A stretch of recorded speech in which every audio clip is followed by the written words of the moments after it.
Exodus chapter 20, verse 8.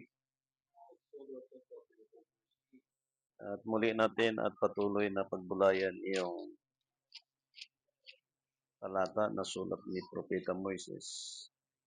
Na ito, bago basahin, ay inuugnay sa scripture bilang pagkapatunay in chapter 12, verse 14. Buksan muna natin yung Exodus chapter 20, verse 8. Exodus chapter 20 verse 8, alalahanin mo ang araw ng Sabat upang ipangilin. Tuloy. 6 na araw na gagawa ka ng gawain na gawain. Ngunit ang ikapitong araw ay Sabat sa Panginoon. Sa araw na yan ay huwag kang gagawa ng gawa. Ikaw ni ang iyong anak na lalaki na babae, ni ang iyong alipin na babae, ni ang iyong baka, ni ang iyong kagaibang tupa na nasa loob ng tuwang bahay. Sa English Bible and verse 8. In verse 8, remember the Sabbath day to keep it holy. Sa verse 9. Sa verse 10, Verse 10. But the seventh day is the Sabbath of the Lord thy God. In it thou shalt not do any work, nor thy son, nor thy daughter thy servant, nor thy servant, nor thy cattle, nor thy stranger that is within thy gates. tuloy. For in 6 days the Lord made heaven and earth, the sea and all that in them is, rested on the seventh day. Wherefore the Lord blessed the Sabbath day and hallowed it. Yan. Sa Tagalog, yung verse na yun.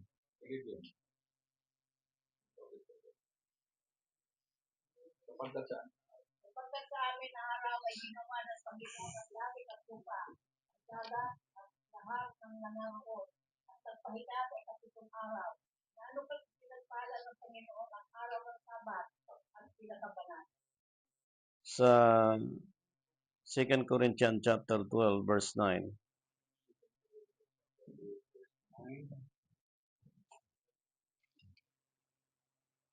At siya nagsabi sa akin, ang aking biyaya ay sapat na sa iyo, sapagkat ang aking kapangyarihan ay nagiging sakdal sa kahinaan.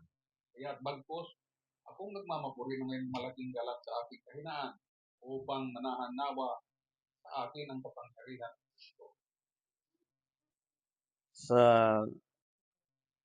verse 8, baba ng konti.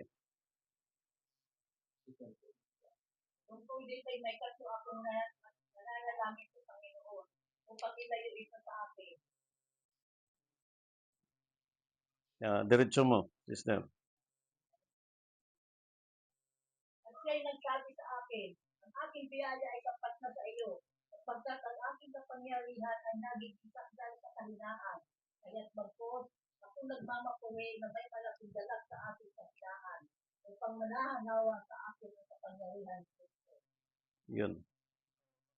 So, doon sa binasa kanina sa Exodus chapter 12, verse 8, dinidiin po ang pagkasulat sa scripture at palagi po nating binabalikan po yan.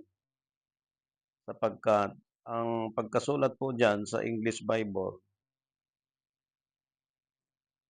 remember the Sabbath and to make it holy. Ngayon, ang aral ng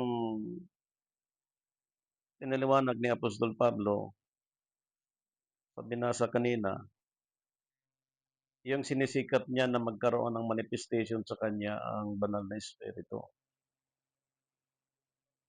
Sapagkat itong aral tungkol sa Sabat, magkaiba siya sa aral pagdating sa first day of the week. Sapagkat ang first day of the week ay nasa 8 day na siya kapag binilang natin ang weekly computation.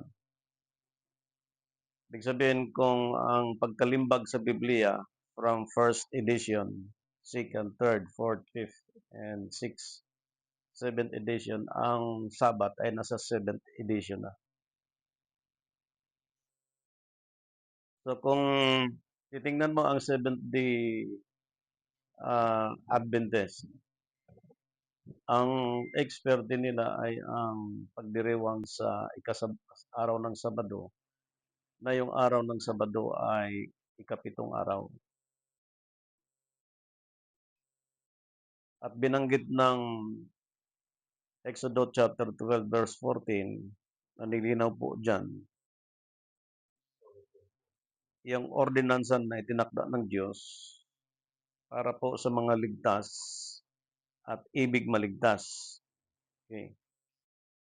Sa verse 14, At ang araw na ito'y magiging sa inyo'y isang alaala at iyong ipagdiriwang na pinakapista sa Panginoon sa buong panahon ng inyong lahi at iyong ipagdiriwang na pinakapista na bilang tuntunin magpakailan. okay. So yung test na binanggit po ay sinilibrate nila ni Propeta Moises ng Israel ng 7 araw. Yung seventh day celebration sa panahon nila ni Moises, yung piyesta na 7 araw, yun po ay tumutukoy sa seventh edition. So ang time natin, time ng last days, hindi na pwede pairalin yung from 1 up to 6 edition. Pag sinabing hindi pwede, kailangan na ang Diyos na ang masunod doon sa talatang Exodus chapter 20 verse 8 na gawin ang Sabat, ipagdiwang ang Sabat at gawing pinakabanal ang araw ng Sabat. At binasa kanina yung creation ng Diyos from 1 day up to 6 day at ang Diyos nagpahinga ng ikapitong araw. So nasa 7th edition na po tayo. Ibig sabihin, ang time ng 7th edition, ito po ang ligligan. Ang cases ng mga matitisurin at mga mahihina at mga nagbalik sa dating gawi sa aral ng dagdag bawas, bagamat sila nakalabas na sa aral ng Pariseo at Scriba, bumalik sila sapagkat hindi nila nakita itong 7th edition na ito. At napansin nyo kanina yung sinulat ni Apostol Pablo sa 2 Corinthians, iniiyak ni Apostol Pablo ito na maintindihan niya ito.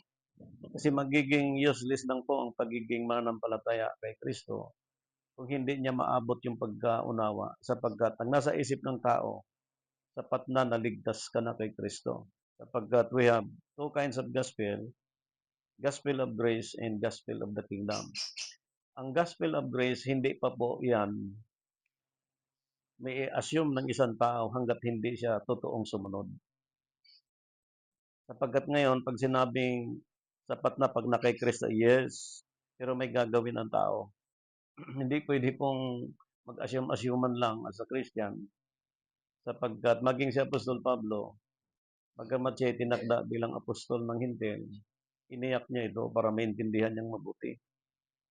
Kung isipin niyo, si Apostol Pablo mula pa sa kanyang mga magulang ay kinasanayan niya ang kinagisnan niyang aral. Siya'y Hudyo, siya'y Parasiyo din. Ngayon, pagdating sa pananampalataya kay Kristo, hindi na nabago ang kanyang standing. At very strict si Apostol Pablo sa pagpapairal sapagkat nakita niya na ito ay nasa laula na at mas alauna pa hanggang sa ating panahon. At ito na nga sa panahon natin na marami na ngayong mga mananampalataya, baliwala na ito. Sapagkat ang tao umaasa na lang sa gospel of grace. Anak buhay, bisyo, malaya ang buhay, hindi na concerned sa future time. So pagka ganito po ang situation, ang taong yon ay hindi na belong sa 7th edition. Kaya manda po ang lahat ng mga mananampalataya sa panahon po natin, whether you like it or not, talagang isiseparate ng Diyos ang hindi na nararapat sa 7th edition. So wala po tayong magagawa sapagkat sa kahabagan ng Diyos, loobin ng Panginoon na katulad ni Nabucodonosor, makikinig sana sa payo, pero hindi. Okay? Ngayon, talakayin muna natin itong ating ngayong pag-uusapan ang tungkol dito sapagkat ang third edition at saka yung first edition magkaiba yon. Okay. Kukunin natin yung third edition. Exodus chapter 24 verse 12. Exodus 24 verse 12. Hmm. At sinabi ng Panginoon kay Moses, sampahin mo ako sa bundok at dubuong ka, at ikaw bibigyan ko ng mga tapyas na bato, at ng kautusan, at ng utos na aking sinulat upang iyong maituro sa kanila. Ang 10 utos, pinag-aralan na bago pa tayo pinanganak.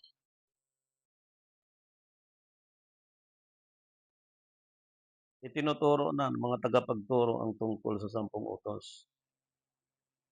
At doon nakita, maging ni Apostol Pablo, na siya nagkasala laban sa Diyos nung dumating ang kautusan. Doon niya nakita na siya pala'y makasalanan. At sa ating panahon, napapansin natin na nung dumating at tinuro sa atin ang tungkol sa kautusan, doon natin nalaman na mali palang sinusundan natin pagdating sa lahi, pagdating sa mga doktrina, at anong taon nagmula sa bansang Pilipinas na nadaya ang mga tao. Nalaman na natin yon. Ibig sabihin, matagal ng istorya yon. At ngayon, paikot-ikot na lang ang tao, tinuturo ng mga tagapagturo na ang tao nabubuyo na po sa kakasunod-sunod. Taking scripture, memorize the scripture. Na ngayon, kung makikita natin po, ang isa pong pinaliwanag dito para makita natin din sa lahat, no? Kasi po, ito ay nasa ilalim ng divine law. Kasi merong batas na ibinigay ng Diyos para sa tao. Kapag sinuwa yun, paparusahan. At meron tinatawag na divine law na pag sinunod mo yun, kailangan huwag dagdag, walang bawas. Eksakto po ang pagpapairal doon sa utos ng Diyos. Okay. Sa first edition, Psalms chapter 19 verse 1. Psalms 19 verse 1. Psalms chapter 19 verse 1. Ang kalangitan ay nagpapahaling ng kaluwan at pinatag Diyos. At pinakikilala ng kalawakan ng gawa ng kanyang kamay. Ngayon sa 2026, ang paglago ngayon ng karunungan, maging sa mga invention, hindi na lingid sa mga tao. Ngayon ay exposed na sa buong daigdig. Kahit anong klaseng mga weapon na pinakamalakas, nalalaman ngayon lahat ng tao. Kaya ang bawat bansa ay may preparasyon para po ang bawat tao ay magkakaroon ng individual na pagsaliksik tungkol sa nangyayari sa ibabaw ng daigdig. Ibig sabihin, magkaiba ang first edition at saka yung third edition, yung pagpapaliwanag kung paano nilimbag ng scripture na itong paglilingkod natin sa Diyos through Jesus Christ, hindi na po pwede ang first up to 6th edition, kundi 7th edition na. Dahil ang kwento, ang aral, lalo na po sa mga beginners, tinuturo po sa mga youth yan, from 10 years old above. Ang youth mag-start talaga sa pinaka-simula kung paano siya maglingkod sa Diyos.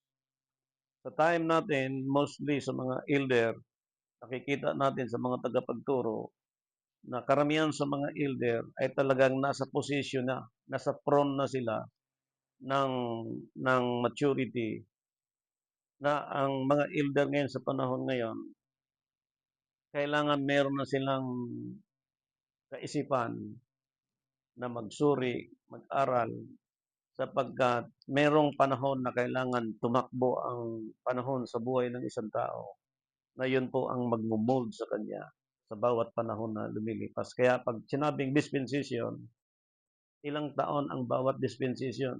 So may mga approximately every 2,000 years. Ang walang taong nabubuhay sa 2,000 years. Pero pwede siyang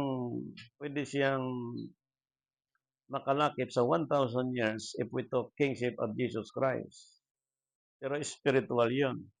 Pero kung hindi siya angkop doon sa 7th edition, hindi niya maaabot yun. Iwan ng utak niya. Kaya ang grace, nakaabang palagi. Okay, hindi mo kaya yan. Okay, dito ka sa grace. Sikapin mo na lang yan. Pero pag hindi mo masikap, hindi mo rin pakinabangan yung gospel of grace. Sapagkat once na ang tao tumanggap doon sa gospel of grace, sila ay obligado na magpailalim sa gospel of the kingdom sapagkat yun ay pag-ahari ni Kristo. Obligado tayo lahat susunod doon sa pinapaiiral ng panggobyerno ng Diyos. Ibig sabihin lahat magpapangsyon na ang layunin nito ay ang magampanan na ng tao kung ano ang calling ng Diyos sa bawat isa, babae at lalaki, especially yung mga tagapagturo. Sapagkat ngayon, ang pagkukorek ng Diyos sa lahat ng tagapagturo, yun ngayon ang pinakasentro na gagawin ng Diyos. So, ready po tayo dyan. Sa tulong ng Diyos. Okay, tuloy mo doon sa verse 2, Psalms chapter 19, verse 1 and 2. Araw-araw ay nagbabadya ng pananalita. At sa gabi-gabi ay nagpapakilala ng kaalaman. Tuloy. Walang pananalita o di man, ang kanilang tinig ay hindi marinig. Ang kanilang pangungusap ay lumalaganap sa buong lupa. At ang kanilang mga salita ay hanggang sa wakas ng sanlibutan. Sa kanila, inilagay niya ang tabernakulo sa ukol sa araw. Nandoon na sa iba't ibang panig ng daigdig ang aral ng Diyos. Kaya kung mapansin niyo po yung travel ni Moises, magmula sa Egypt, Red Sea, pagdating sa Wilderland, ganun katagal silang ikot na ng ikot doon. Hindi sila nakapasok sa Promised Land. Kasi kung i-compute natin po yung mga approximate time, 40 years, okay? Yung travel nilang yon. As a Christian today, sa time natin, actually, ang 5 years, napakababa pa pong panahon yan bago ma-mold ng isang tao. 10, 20, baba pa. Okay. Tingnan mo, para makita natin to sapagkat ito ay nilinaw na ang nagaganap bago tayo. Ito na po ang isinaysay ng scripture. Okay. Tuloy mo, sister. Gaya ng kasintahang lalaki na lumalabas mula sa kanyang tulig. At nagagalak na gaya ng malakas na tao na tatakbo ng kanyang takbo. Ang kanyang labasan ay mula sa wakas ng mga langit. At ang kanyang ligid ay sa mga wakas na At walang bagay na napupumpit sa pagkikinig na Tuloy. Ang kautusan ng Panginoon ay sakdal. Nagsasauli ng kaluluwa. Ang pagtuturo ng Panginoon ay tunay. Na nagpapagka sa hangal. Yung first edition, naglilinaw na pagdating doon sa pagbabago, pagdating doon sa paglilinaw sa aral ng Diyos. So, ilan na pong profesor ang nagbalangkas nito? Ang dami na pong nangamatay na sa pangangaral tungkol po dito, Ipitop edition. Ilang libong libro ngayon sa mga Bible store ang binibinta at ang daming libro ngayon mga nilimbag, isinulat na ang tao, lalo na sa may mga pera, ay binibili nila yung mga libro para po i-educate nila ang mga nakasulat doon kung sino yung author. But pag tinanong mo ang mga author nito, ang kanila pong paliwanag, yun ay kinukot mula sa totoo o Biblia. Yan. Pagka nilinaw po nila yan, ang tao hindi na po umaasa doon, kundi doon na sa paglimbag ng Biblia. So pag sinabing first, second, third, fourth, fifth, sixth edition, makikita mo ang pagkakaiba tulad ng binasa ngayon sa third edition at saka sa first edition. So pagdating sa second edition, iba din po sapagkat yung written of nature, which is first edition, sa second edition po, ipinakita po yung written on conscience. So, magkaiba po yon. Pero yung aral na yan, napakinggan na ng lahat ng tao, lalo pagdating sa Christianity, sapagkat maging ang mga ibang mga religious group talagang tinalakay na ito. Okay. Sa Romans chapter 2, verse 15, so second edition, chapter 2,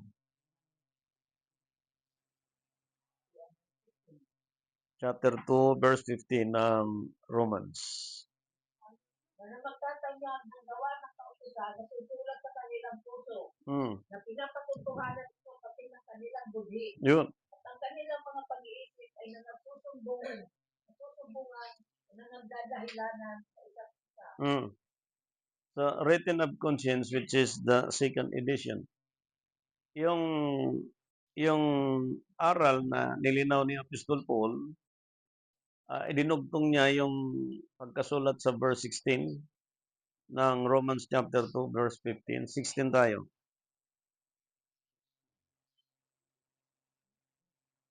Sa araw na hatulan ng Diyos at alihim ng mga tao, ayon sa ating ebanghelyo sa pamamagitan ng Kristo. Tuloy. 17. Ngunit kung ikaw naman may taglay na pangalang Hudyo at nasasalig sa kautusan at nagmamapurit sa Diyos. 18.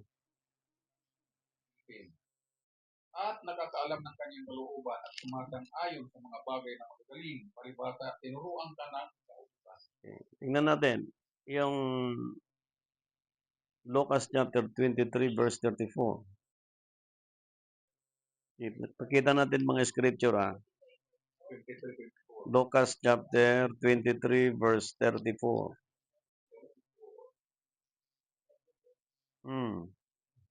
23, 34. At sinabi ni Jesus, Ama, patawarin mo sila, sapagkat hindi nila nalalaman ang kanilang ginagawa. At sa pagpapahagi nila ng kanyang mga suot, ay kanilang pinagsasapalawanan. Yun. Yung last word ng Panginoon, tumutukoy po siya sa written of conscience, sa second edition. Pero pag tiningnan mo, yung kaiba ng aral na binigay sa first, second, and third edition, kung mapansin nyo, nagtatravel siya ng panahon. Kung mapansin nyo po, kasi po, ang pagbabasa sa Biblia, chapter by chapter, verse by verse, and then yung kaganapan. Tulad sa panahon ni Christ, dumating siya sa kapanahonan ng New Testament.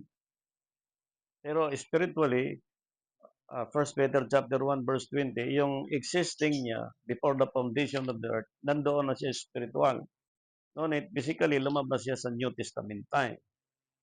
Now, pagdating sa believers, magkaiba din po yung implementation sapagkat ang believers, nakapattern sila. Tulad sa panahon natin, wala na tayo sa panahon ng Old Testament time. Pero itinuturo sa atin yung first, second, third, fourth, fifth, and sixth, seventh edition sa ilalim ng Ten Commandments. Nakuha natin. So, makikita mo pag pinipreach siya ang first edition, second, third, and fourth, pag pinipreach siya, kapag hindi mo siya mabantayan, ang inisip mo minsan pa nga di alam ng tao kung anong edition yun. Pag tinuturo siya, kaya minsan pagka nakinig ka ng aral na grace, hindi ka nabiblay sapagkat yung edition time mo, yung hubog ng aral na binigay siya ng Diyos, nasa 7th edition. Kaya nahirapan kang bumalik doon sa dati sapagkat yung edition na iyong natutunan ay nasa 7th edition. Pero ingat ka rin doon sa 7th edition sapagkat meron siyang responsibility na kailangan pairalin. Sabi ni Paul, tulad ng binasa kayo na 2 Corinthians, na iniyak niya palagi sa Panginoon yon na magkakaroon nawa ng manifestation sa kanya palagi. Sapagkat ang 7th edition, hindi po siya basta-basta na parang pag pumasok sa'yo, hindi na pwedeng lumabas yan. May time siya na kailangan ma-appreciate mo siya, which is the Holy Spirit. Sapagkat yung 7th edition nasa time ng finality. Tulad ng sinabi ng Panginoon. Okay, sundan natin ha. Sa binasa kayo na chapter 23 verse 34. Ngayon naman, Lucas chapter 23 verse 43. Okay. Puro may 3, ano? Sige. Sinabi niya sa kanya, katotohanan sinasabi ko sa iyo, ngayon ay kakasamahin kita sa paraiso. Yung word na yon, anong katayuan ng Panginoon doon? Kapwa sila nasa krus kasama ang dalawang tulisan. Yung word na binitawan ni Christ, hindi siya nabilong sa 1st edition kundi sa 7th edition. Tingnan nyo, yung 1st edition, 2nd, 3rd, 4th, and 5th edition, bawat binitawan dong scripture, may tamang dispensation siya. At yung pagkalimbag, in terms of edition, ang pagkasabi ng Panginoon doon sa tulisan, nasa time na sila ay nasa pareha sa cross. At merong isang tulisan na kumikilala sa kanyang sarili na siya magkasala o makasalanan, na dapat sila parusahan, hindi itong taong ito.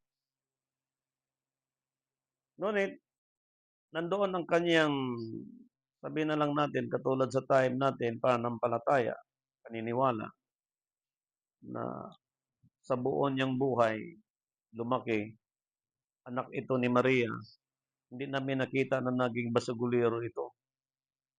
At nangaral ito, nagpagaling ng may sakit, pero sa kabila ng kami ay tulisan, kilalanin ko ito na mas makasalanan kami kaysa taong ito. Ngayon, sinabi niya doon sa Panginoon na alalahanin siya. Pero sabi ng Panginoon, kababasa lang, ngayon din kakasamahin kita sa ngayon. Na isang aral ang paraiso na isang lugar na pag ikaw ay nasa tamang edition, which is last days, pagganap ng Sabat sa ika-7 araw, pag naramdaman mo o naramdaman ng isang tao ang kalayaan, ang katuwaan, ang kaginhawaan, ang sitwasyon na sa kabila na ikaw ay nasa lugmok ng pagsubok, ngunit nandoon yung katatagan. Pag napansin niyo po yon as a Christ believers, kahit ang daming doctrine left and right, daming churches left and right, kahit ang daming mga turo, ang daming mga magagaling, ang daming mga big group, local, international, mapapansin mo kung saan ka talaga nagbilong. Pero pag napansin mo na hindi ka nag-enjoy, hindi ka naging masaya doon sa manifestation sa 7th edition, which is last days, mag-isip na tayo. Kasi mahirap po pilitin ang panahon na hatakin ng tao para dumating yung panahon. Mahirap yun. Kailangan panahon na bigay ng Diyos at yung panahon yun makasurvive tayo sa tulong ng Diyos, na yung panahon hanggat dumating, panahon magsasaysay para malaman ng tao, ito pala yung panahon ng 7th edition. Bakit si Christ nagsabi doon sa taong yun? Kasi po, mamamatay na siya. Malalagutan na siya ng hininga eh. At alam na rin niya, 3 days and 3 nights, mabubuhay din siya. Kailangan sabihin niya yun kasi spiritually, hindi na siya magsasalita, kundi yung manifestation na niya through Holy Spirit, yung tao magsalita ngayon sa pamagitan ng bibig niya, leading by the Holy Spirit. Kailangan niya sabihin yun. Ayan. Sinabi niya doon sa verse 43 ng chapter 23 ng Lucas. Lucas chapter 23, verse 43. Sinabi niya sa kanya, katotohanan sinasabi ko sa iyo, ngayon ay kakasamahin kita sa paraiso. Ngayon ay kakasamahin kita sa paraiso. Okay. Sundan natin. John chapter 19, verse 27. 19.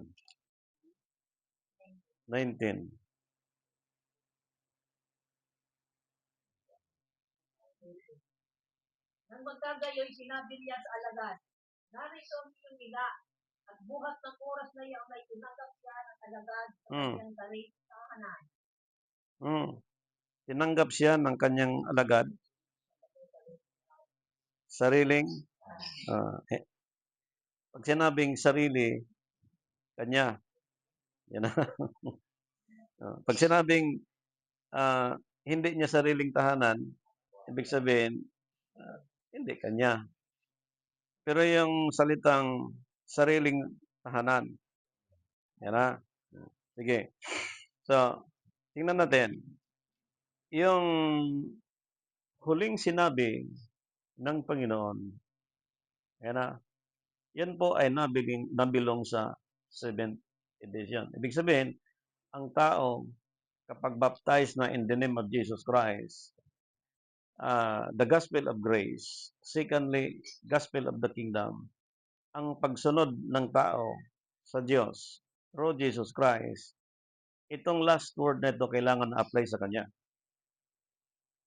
Yung kadalasan na sinasabi ng tao, asa ka na lang yan pagdating ng panahon.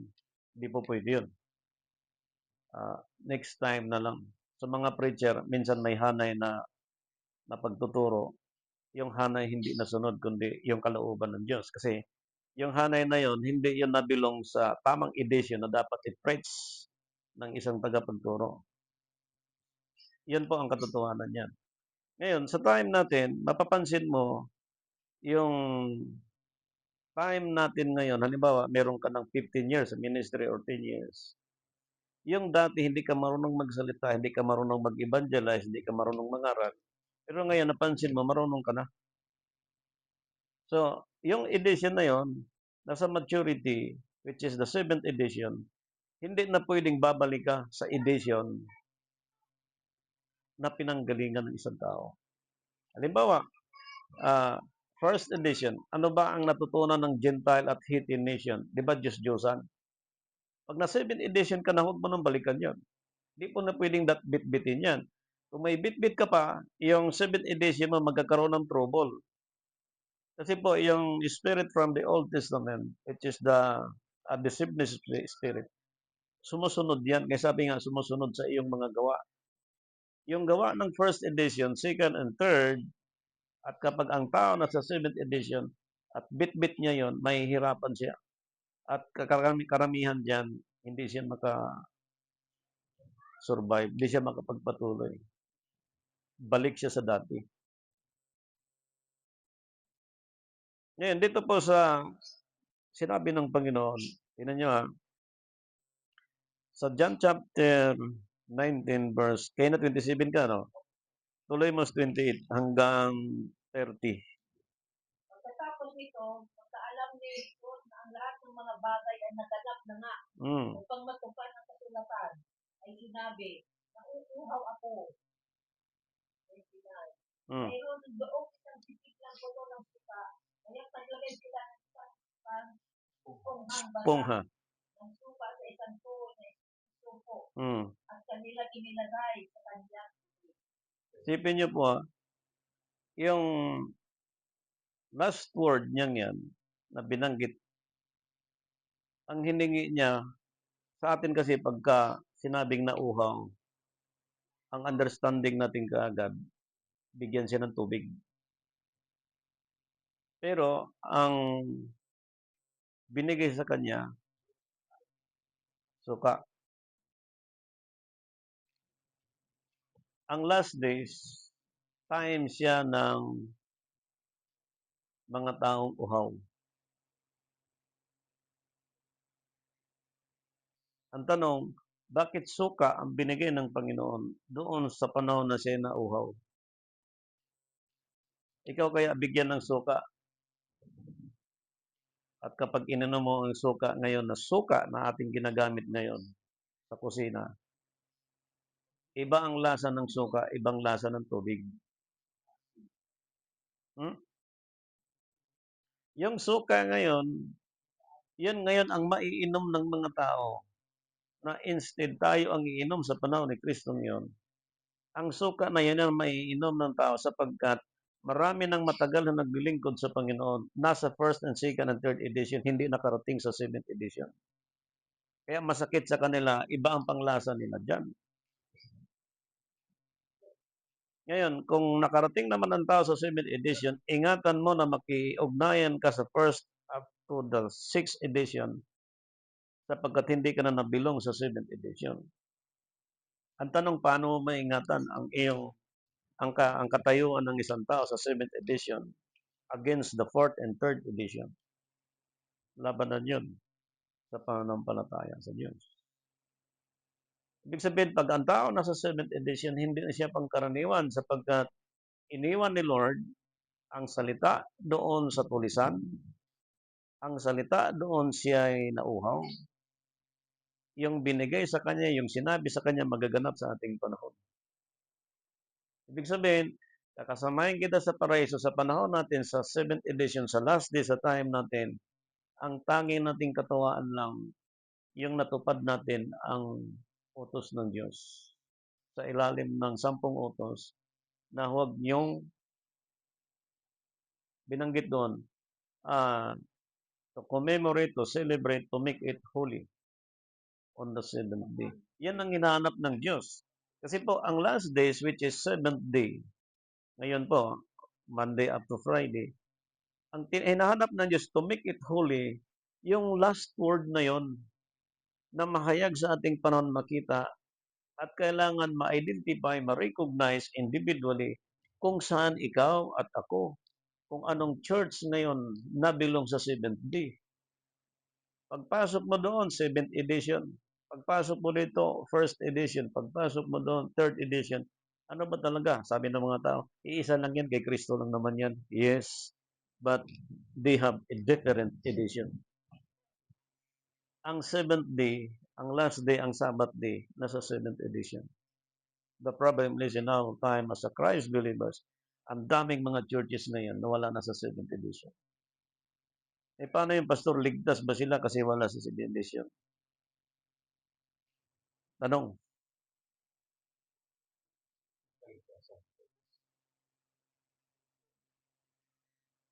Di ba? Paano, pastor? Ligtas ba, hindi ba sila ligtas dahil hindi sila nag-celebrate ng 7th edition?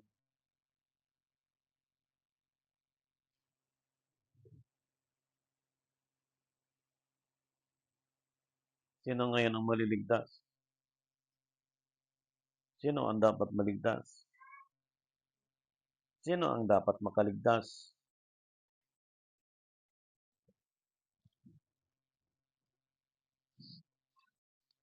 Ang Gospel of Grace, allocation ng Diyos para sa lahat ng tao.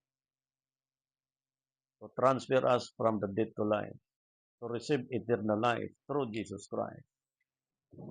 But after you receive Jesus Christ as Lord and Savior, susunod ang tao sa kautusan ng Diyos.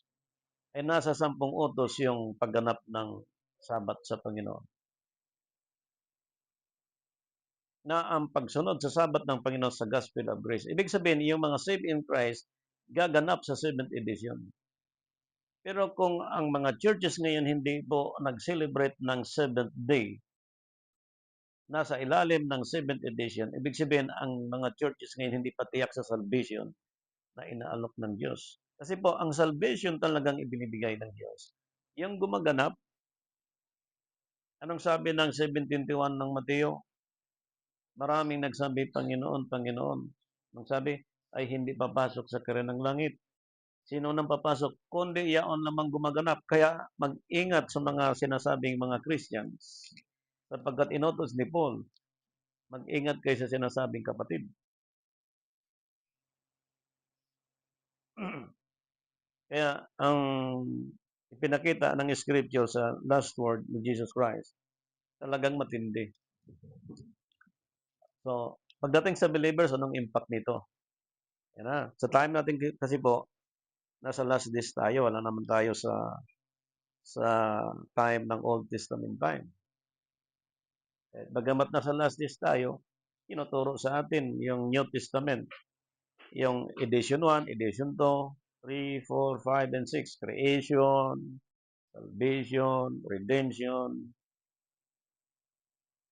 paano manampalataya, paano maniwala, paano sumunod.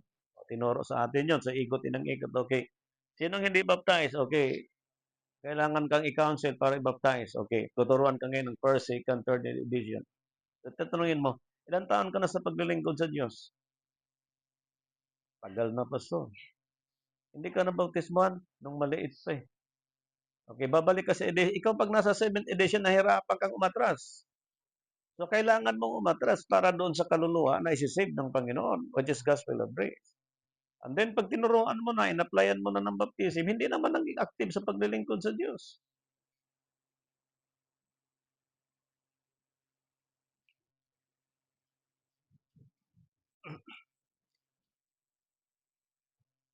Tanong, pagdating sa believers in God through Jesus Christ sa time natin, tingnan natin ha, sapagkat nasa last days na po tayo at papasok tayo sa 7th edition. Okay. Yung ibang edition, di na natin binanggit yon, binasa. May mga scripture. Balikan natin. Kung saan ka tumigil kanina. Nang matanggap na ni Jesus ang tupa, ay sinabi niya, naganap na at hindi yupayok ang kanyang ulo at malagot ang kanyang dininga. Yan. Yan na. Malinaw. Ang ating Savior, dumating ang punto, ang time, na yung sinabi niya, pagkatapos noon, sabi sa scripture, ang kanyang ulo ay niyukayok. Siguro kung nakaganon ang ulo niya, na ganyan. Diba? Ano bang yukayok? Ano bang forma sa yukayok? Diba?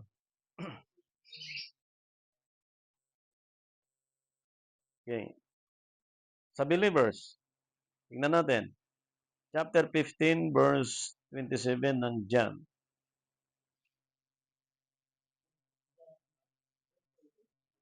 Chapter 15, verse 27. Sa mga nampalataya, At kayo naman ay magpatotoo, kapagkat kayo na nagkasama ko buhat anong gagawin ng mga apostol? Kailangan patunayan nila sapagkat nung tinawag sila ng Panginoon, narinig nila, nakita nila mga turo ng Panginoon, ang pumuhay ng Panginoon, kasama nila ang mga apostol ng Panginoon at kailangan gawin ng mga apostol bilang patutuo nung kasama nila ang Panginoon nung buhay pa physically. Ngayon, sa time natin, ang Panginoon, Espiritu na.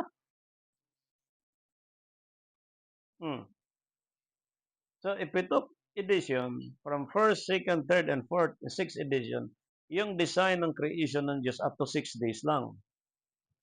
If we took thousands of years, 6,000, tinapos niya yun. Ang edition, pagdating sa tao sa edad, ang tao hindi na inabot ng 200 years eh. Ang tao, ang propesya, 120 lang. Ngayon, if we took edition, ituturo sa atin yung thousands of years. Ang hirap abutin yan. Kailangan mamatay at muling mabuhay ka ilang beses na generation para maabot mo yung thousands of years. Pero ikli lang ng panahon eh. Days lang. Ang hiningi lang ng Diyos, to make it holy, God was rest on the 7th day. Yan ang hiningi ng Diyos. Ang problema ngayon, ang nangyari sa atin, dito sa mundong ito, ikot lang ng ikot ang tao, receive Jesus Christ, gospel of grace, gospel of kingdom, turo, gamit ng Biblia, ikot lang ng ikot, hindi napasok ang 7th edition. Dahil walang 7th day. Nag-celebrate ng first day of the week, walang 7th day. Sinong nabuhay doon at sinong namatay? So, How could you prove yourself as a servants of the Lord? Like the apostle, sabi ng Panginoon, patunayan nyo mula nung magsama tayo. Ay sa panahon natin, bihira ka makasumpong magpatunay ngayon. Kasi po, ang mga tao nag-iisip kung paano kumita, paano yumaman, paano magkapera, paano mabuhay.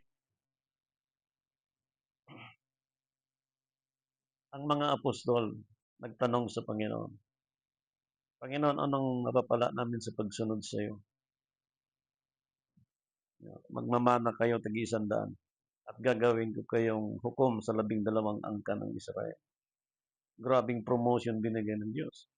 Ngayon, spiritually, binabasa natin ang scripture na sinusulat ng mga apostol,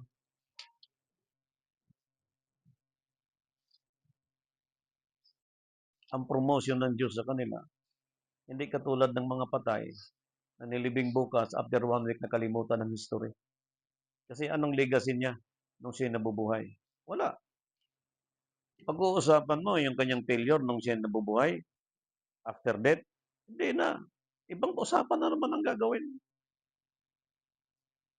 Minsan sa usapan, pinag-uusapan yung pera, pinag-uusapan yung kinikita sa negosyo, sa sino mang nagsaksi sa mundong ito.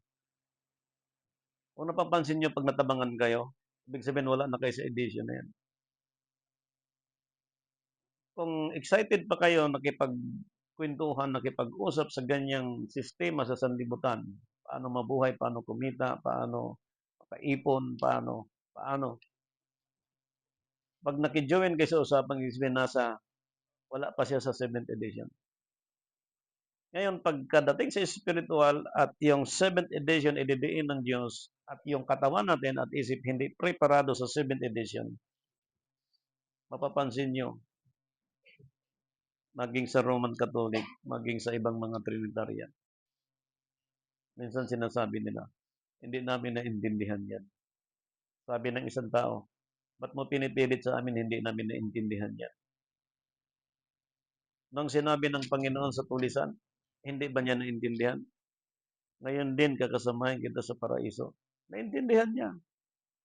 Nung sinabi ng Panginoon, ako'y nauuhaw, yung nagbigay sa kanya, naintindihan kaya hindi? Dapat tubig ang ibigay, din nauuhaw ang Panginoon. Bakit suka? Siyang uminom ng Panginoon doon sa suka na instead tayong iinom. Siya ang napako sa krus, instead tayong ipako sa krus ng Calvary. Ngayon, sa 7th edition, dito ngayon mangyayari sa atin spiritually. Kaya dito natin ma-discern sa ating sarili. Paano mo i-testify nung kasama mo ang Panginoon sa panahon ngayon? Iniwan ng mga apostol ang Panginoon, lagot ang hininga. Pag tinanong ka ngayon, di ba kasama mo si ano dati? Ba't ka nawala? Ano kayang pagsisinungaling gagawin ng tao? Ako, pag tinanong ako, di ba kasama mo sa ganito dati? Opo. Anong aral pinagpatuloy mo? Aral ng Diyos. Hindi na bago. Kung saan ako tinitrain ng Diyos in more than 10 years, doon to live and to die. At niloob ng Diyos na hanggang ngayon may pagpatuloy ito na yung aral ng 7th edition, which is last days, ito yung final na teaching sa panahon po natin. And I hope makasurvive, makapagpatuloy ang office of the bishop sapagkat pag hindi, babalik talaga ang tao from 7th downwards. So kung babalik man, gospel of grace, para sa akin, sayang ang mga panahon. Okay, papasok tayo sa believers. Para i-prove talaga natin, bakit may growthness ang Christianity? Bakit kailangan manindigan talaga? To live and to die, rain or shine. Kasi po ito, nilinaw ni Apostol Juan sa chapter 17 verse 27.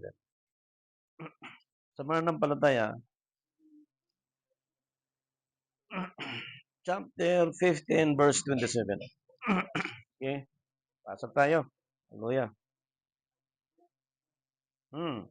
John chapter 15 verse 27. Kayo naman ay nagkatotoo, sapagkat kayo na nagkasama sa buhat pa ng una. Yun. Yan na. Ang mga apostol magpatotoo sapagkat sila ay kasama ng Panginoon buhat panahon. Ayan na. Pag sinabing una, tingnan nyo ang makita nyo kaagad, yung existing ni Lord Jesus Christ, spiritually before the foundation of the earth. Pero nagkita sila ng mga apostol sa New Testament time, physically. Isipin nyo, dahil existing ang Diyos before the foundation of the earth, ang Panginoon, okay, ang spiritual din ng mga apostol doon palang kasama na rin. Kaya nga po doon sa Ephesians, yung predestinated in Christ, nakatakda na ang tao para kay Kristo.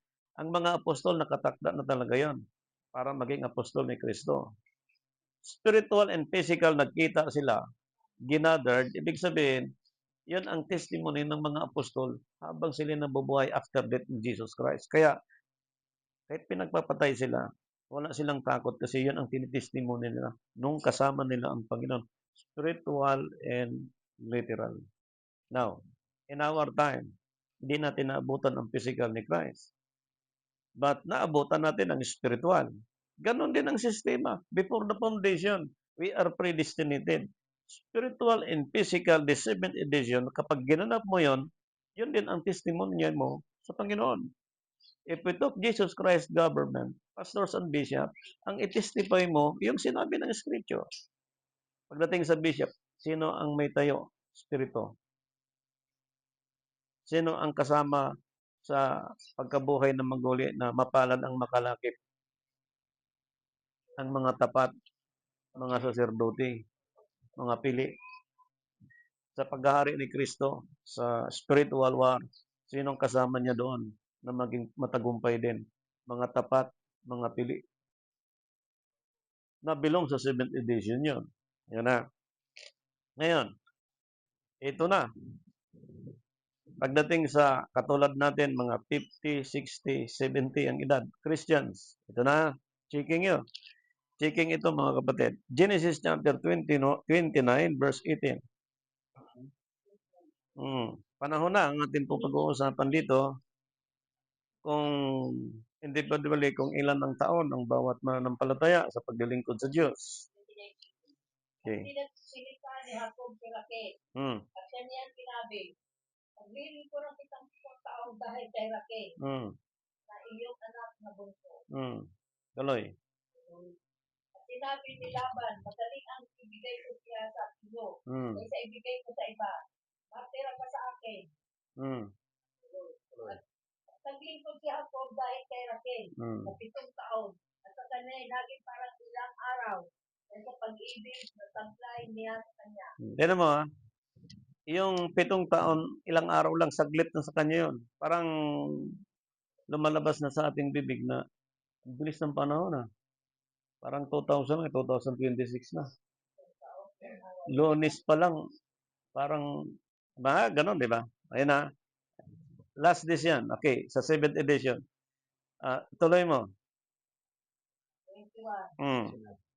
Sinabi niya Jacob kay Laban, ibigay mo sa akin ang aking asawa sa pagkakalak ng aking mga araw upang ako'y sumising sa kanya. Tuloy. At pinisa ni Laban ang lahat ng tao roon at siya'y gumawa ng isang puti. At nangyari ng sinagabihan sa kanyang kinuha si Leah, sa kanyang anak at dinala niya kay Jacob at siya'y sumising sa kanya. Tuloy. Sa kanyang anak na kay Leah ay ibibigay na pinakaalilang babae ang kanyang alilang pa. 25. At nangyari, sa kinaumaga, narito si Leah at kanyang sinabi kay Laban, ano itong ginawa mo sa akin? Hindi ba kita pinaglikuran dahil kay Raquel? Bakit mo nga ako ginaya? Tingnan nyo si Leah at si Raquel, magkapatid. Bawal sa kanilang panahon na mag-asawa ang bunso. Kailangan ang panganay muna. Ngayon, si Raquel, bunso. Pinaglingkuran ni Jacob ng 7 years. Sabi ng scripture, parang kailan lang dumating yung 7 years. At nung nalaman ni Jacob na hindi pala pwede mag-asawa na mauna ang bunso, kundi yung panganay, again, naglingkod siya kay Laban ng another 7 years. Amen. Anong nakuha natin doon? May naglilingkod sa Diyos na meron kang time lang na habol. Pero hindi pala yon. Kung tingnan mo, 14 years si Jacob nagserbisyo kay Laban. Tingnan niya, ang history ni Jacob, alam natin kung paano niya dinaya si Esau. Ito, ibang kwento naman to sa buhay ni Jacob. Sapagkat nandoon na yung basbas ni Esau sa kanya, hindi na niya maanggal sa kanya yun eh. Now, yung 7 years na pag-serve niya kay Raquel, kay Laban, para makuha si Raquel. At dahil hindi nga pwede mag-asawa ang bunso, kundi kailangan ang panganay, nag-serve siya kay Laban ng 14 years. Pero bantayan niyo po, sapagkat yung 14 years na yan na habang naging tauhan si Jacob, nung nakuha ni Jacob ang 14 years, pag alis ni Jacob, anong binigay sa kanya ni Laban? Ibig sabihin, ang sacrifice, ang suffering, ang last word, ang 7th edition, ang binitawan ng Diyos sa panahon natin.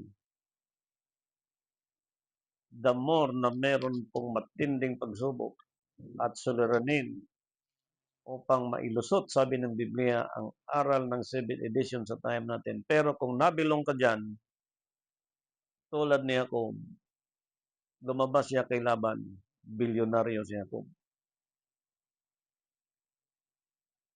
In 14 years. Ang gusto ni Jacob, 7 years lang, makuha si Raquel. Nilihim ngayon ni Laban na hindi pwede yung ganung gusto niya. Ayon sa kanilang kultura, kailangan ang panganay unang mag-asawa, unang makasal. Dahil mahal ni Jacob si Raquel, obligado niyang paglingkuran uli ang kanyang biyanan ng another 7 years. Yung 7 years na binanggit kanina, parang kailan lang. Ibig sabihin, parang 1 week lang. Nakuha natin. Kasi po, ang 7 years, every year, tumutukoy po yan sa isang araw. Ngayon, yung 7 years na yon, tumutukoy sa 7 days. Na yung 7th edition, tumutukoy sa last days. Kaya nung sinabi na is to make it holy, God was rest on the 7th day, kailangan tiyakin ng tao, ng sino man, lalo na matatagal sa paglilingkod, na kung inabot ka na ngayon ng 7 years sa paglilingkod sa Diyos, huwag kang mainip dyan. Huwag kang manghina dyan, sapagkat merong another 7 years na ibigay sa iyo. Ang tanong, sabi ng iba, Pastor, matanda na ako, mabubuhay pa ba ako dyan? Hindi ikaw may-ari ng buhay. Diyos. Ibig sabihin, kung meron ka ng edad na katulad ng 80, 90 ngayon at naintindihan mo ito, parang kailan lang ang 7 years. A week lang ang competition. Ibig sabihin, pag nagkamali ka ng isang decision dyan, pag nagkamali ka ng pag-atras dyan, instead maabot mo yung 14 years, hindi na. Wala kang dadalhin sa pagbabalik. Under the culture sa panahon ni Jacob, hindi pwede na matangay mo ang bunso base sa kultura, kundi kailangan panganay mo na. Ibig sabihin, ang pinakita doon, kailangan makumpleto ni Jacob ang 14 years. Hindi alam ni Jacob yon. Pero pinag-usapan natin ngayon, nalaman natin. Sige. Ilang lalaki ngayon sa buong daigdig? Ilan ngayon ang mga manliligaw? Ilan ngayon ang mga dalaga? Ano ngayon ang sitwasyon kapag nangligaw? Minsan nagkikita na lang sa diskuhan, nagkikita na lang sa bailihan, magkatingin na lang sa jeep, ligawan na. Akin ang address mo, makita mo lang sa cellphone, chat mo, magkita na kaagad. Ngayon, pag nagkasundo, dalhin ang magulang, dadalhin sa magulang, nag-usap. Itong usapan, mga anak natin, nagmamahalan, paano ba to? Ay kasal natin mari. Ngayon, ikakasal ng mag-ina, ang gastos, nanay, ang gastos, tatay. Pag nakasal na, magpakain pa rin nanay at tatay. Pag nagsama na, titira pa rin sa bahay ng nanay at tatay. Pagdating sa sacrifice as a family, maraming naghihiwalay, maraming nag-aaway, maraming nagkagulo. Kasi hindi alam yung suffering na dapat daanan ng bawat mangliligaw o mag-asawa sa panahon, lalo na sa panahon natin. Now, if we talk religious, ganon din po ngayon. Sabi ng Panginoon, kung saan ako dumuon,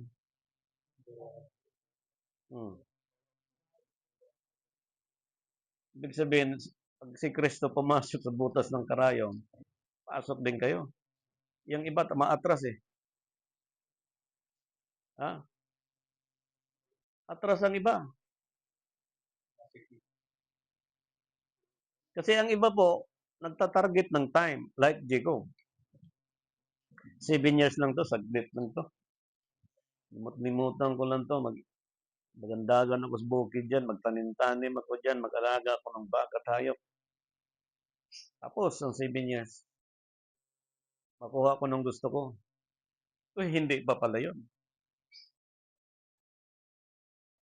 Anong rules pinakita ng Diyos doon? Ano ang aral na binigay ng Diyos doon?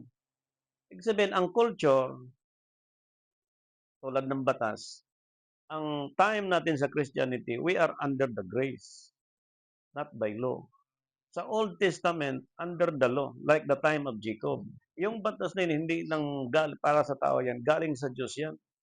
Eh wala tayo sa time nun. Si Jacob na sa time na yun. Under the law. Yung culture nila, kailangan masunod yun. Sa time natin, under the grace of Jesus Christ, kung sinong ginamit na leader, sundin mo yan. Kung anong aral binigay, huwag kang hihiwalay dyan. Because yung 7 years na binuno ni Jacob, nung time na inisip niya tapos na, meron pang another 7 years. Sapagkat yung 14 na taon na siniserve ni Jacob, yan ang 14 ng pagpatay kay Kristo. Nang pinatay si Kristo sa ika-14th day, ang Israel nakalabas sa pagkaalipin in more than 445 years sa Egypt. Walang galo sila. Red Sea, Wilderland, nakalabas sila. Thousands of soldiers sumabol sa kanila.